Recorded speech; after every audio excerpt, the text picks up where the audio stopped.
Hey everyone, welcome to Frontline Football. I don't know if you've been keeping up with college news. We are professional football, but now I'm going to be diving into the college realm for this intro. So you may have heard that UT and OU are trying to get into the SEC, which is very interesting, and they won't renew their Big 12 media deal. So the conference is scrambling, and I will say one thing to both Texas and OU. Good luck. You're going to get beat by Alabama every single year. I've seen Texas fans. Their alumni is insane. They always think that this year is their year. They still think that they're back in 2005 and Vince Young will have magically one more year of eligibility. They fired a coach after going to the Alamo Bowl because it wasn't a New Year's Day bowl game. This alumni switches on coaches so quickly, and I don't even get why. And if they go to the SEC, all these problems will be shown up. OU, well, they have a more of a fighting chance, but I'm mostly referring to Texas here and their alumni. It is insane, some of the stuff that they want from their coaches in a couple of years' time. So I'm going to say this to OU and Texas. Good luck being the people who get their butts handed to them every single Saturday and making you guys almost unwatchable. After that rant, welcome to Frontline Football, your one-place all your news, rumors, updates, and highlights. And don't forget to like the video and roll the intro.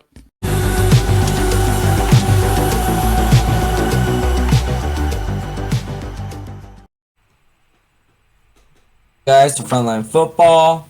We're gonna start off with Houston Texans takes, and we're gonna have Josh take the first one. Josh. Second. I'm almost ready. Just need to plug this in and I should be ready to go with my take. Okay, got it. Okay, so my take is going to be Bill O'Brien was not. I have stats to prove it. This is his entire career from 2014 to 2020. His first year, he went 9-7. Second year, went 9-7. Third year, in 2016, went 9-7. Oh wait, and the year before, he made it to playoffs but lost against the Chiefs. And then next, it was a 9-7 record with Brock Osweiler under quarterback, and he won a playoff game, and then lost to the Patriots. Next, 4-12. The reason why that happened was because Deshaun Watson got injured. That's another can of worms. Next, 11-5, and he made it to playoffs and then lost to Indy. Then 10-6, he made it to the playoffs and won his first game, but then lost against the Chiefs. And finally, 0-4 to start this year. So from those records, I'm not going to say that he was a good GM. He was a terrible GM. But he was not a bad head coach. He was mediocre at worst. So, yeah, that's my take. Now, I'm going to...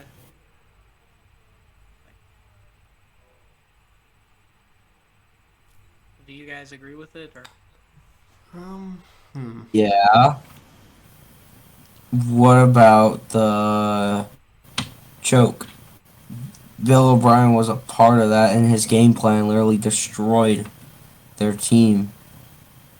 His playoff performances, he was a bad head coach. But in the season, he was mediocre.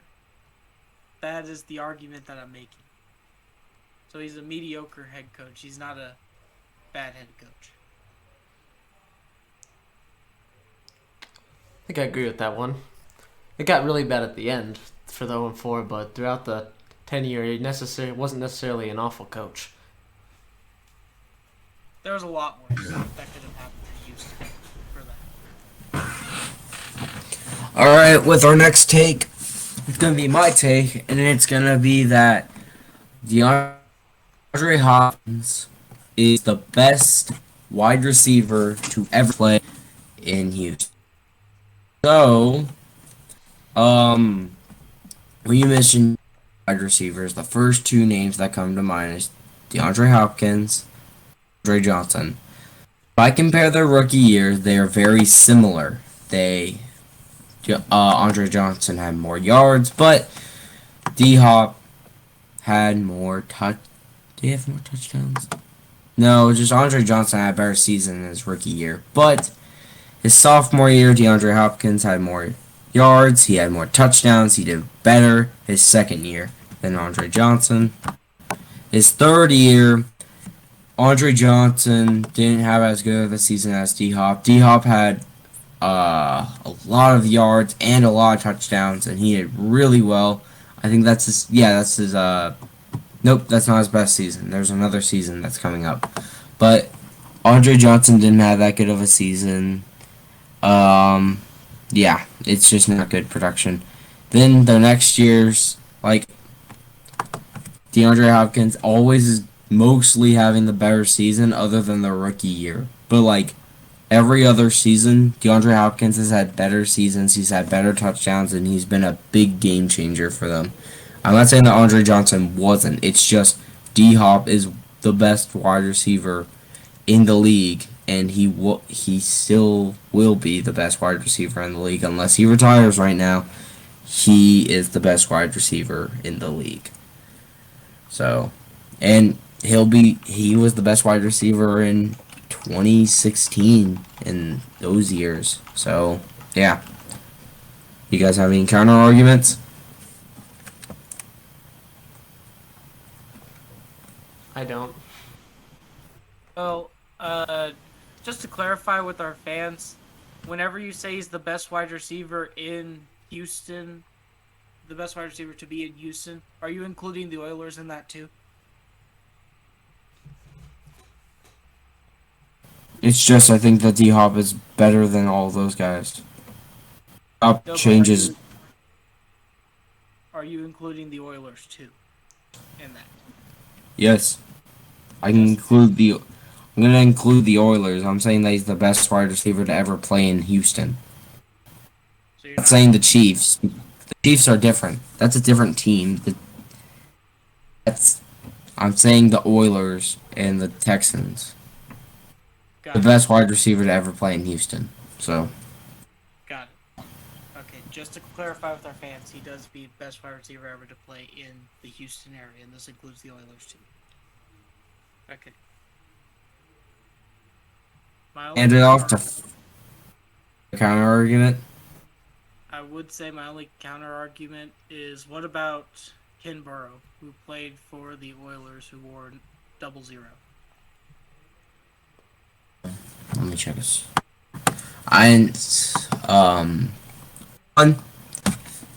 Notable. No one's ever talked about him. The people that get talked about are two people, and that's defense, and I just can't name off a player. There's a player I think I can name off. It's just I can't. And Warren Moon. That dude that you just mentioned basically never gets mentioned. Andre Johnson, every single time you mention wide receivers or anytime you mention him, they are always mentioned. And the thing is, D-Hop, now looking up his stats, D-Hop has had better stats than him. So, and I'm just using 2016 to 2013 going against Andre Johnson because in 2017, 18, 19, and 20, he had Deshaun Watson and Kyler Murray. So I'm just saying the least competent quarterbacks he's ever had. So the Brock Osweilers and stuff like that. And he's still pulling off a 1,000-yard season. So by horrible quarterbacks and having this great of stats, I think that D-Hop is the best wide receiver to ever play in Houston. All right, Jack. Okay. You've saved the hottest for the last, and here's mine. I think the Houston Texans O-line can be good and above average in the league. And here's my evidence. First off, let's start with left tackle. Obviously, that's Laremy Tunsil. We know what Laremy Tunsil is. He's top 5 left tackle in the league. Very good. The picks, you know the story. He's going to be good, though. Either way. He's very good. One of the best left tackles in the league. Next person is there are 2 guard options here that Houston could use. And I'm going to start out with the in-house option, which is Max Sharping. Now, Sharping, I believe he is a second-year player, but whenever he was on the field last year in 2020, he only gave up 1 sack. He didn't play as many snaps as the rest of the guards in this league for an average starter, but he wasn't completely awful out there. He struggled, but there's a shot he develops. He's still a second-round pick, and he's still working. But I think the big thing in this one is Elaine Taylor from the Green Bay Packers. He's been a Green Bay Packer for about 7 years now, but he finally just came over to Houston this year. Now, Elaine Taylor is barely on the field, but when he's on the field, he is very good, grading out at an 81.6 in PFF and allowing 0 penalties and 0 sacks in his 2020 campaign. He's coming over to Houston. I think he has a shot to be solid if he can stay healthy. Now, keep in mind, all these are in little sample sizes for him, so it's all up to health. Next, let's get to the center, which is Justin Britt.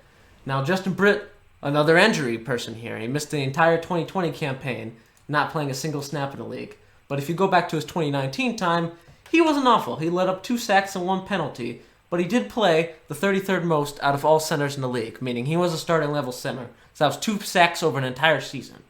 Then you go back, he's been a solid center, but once again, it's about injuries. And next, let's move over to the right side of the line, where we have Marcus Cannon coming over from New England. He'll slide into guard. I actually think that, while Marcus Cannon didn't play last year at all, I think he's going to be a better guard than he is right tackle. I think the position switch could actually help him improve and develop as a player. Last but not least, we have Titus Howard, the rookie from a couple years back. I think he may start to come into his own. You look at the stats, he struggled at points, but in his 2020 campaign, he only let up 2 sacks, and he did play most of the year. His issue is he's a penalty machine. He let up 11 penalties this year. So that is a bit of a concern, but I think overall he's got a chance to be solid. I think this group, with health, bearing health, a lot of these guys I listed have been good when healthy. A lot of them haven't been healthy. I think if this group can stay healthy as a whole and play together as a unit, I think they have potential to be an above average, dare I say, even good O-line in the league. Okay. I have a counter argument for that. Like, if they're injured, then that'll just ruin it. But injuries happen. But if they don't get injured, they'll be good. But if they're injured, then the line will suck, right? Yes, it's all about injuries. If this line can stay healthy and together, I think they have a chance to be really good. But if they can't, I think they'll fall apart. How much did the penalty machine have sacks allowed? He only had 2. Oh, okay. That's pretty good. Yeah, that's basically it for me. I was just figuring it out in my head and then saying it out loud. So, yeah, no counter argument. Josh? Yeah, I agree with it too. I know by watching the Texans a lot is that most of the time what kills the line is not the actual play of the line, it's the injuries that happen to the line. Because Titus Howard, I know he got injured last year. It was something to his knee, which isn't good. I know Justin Britt opted out this year, and he's 30. So that's not good. But I can see how this line can be probably maybe top 15. Average, above average at best. Maybe one of the best if all goes well for Houston, which I don't believe that it will. But I do believe that Tyrod Taylor or Davis Mills will be getting the protection that they need.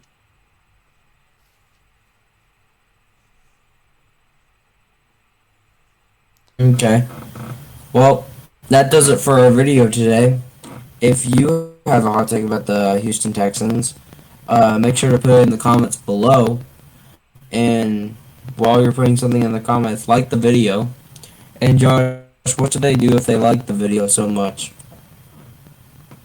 If you like what you saw, don't forget to, 1, drink water. Next, hit that subscribe button or hit that follow button if you're watching from our Instagram or SoundCloud or any of our other podcasting sites. But if you're on YouTube, hit that subscribe button. And if you want to also, not saying it, just click that subscribe button. If you want to, turn on the notification bell too. You know, you get updated on whenever our videos are posted. But the big thing is just click that subscribe button, because then you get to be a part of the Frontline Football fan base. What is the Frontline Football fan base? Frontline Football fan base is always up to date on their news, rumors, updates, and highlights. I'm sorry about us not being able to do news a lot.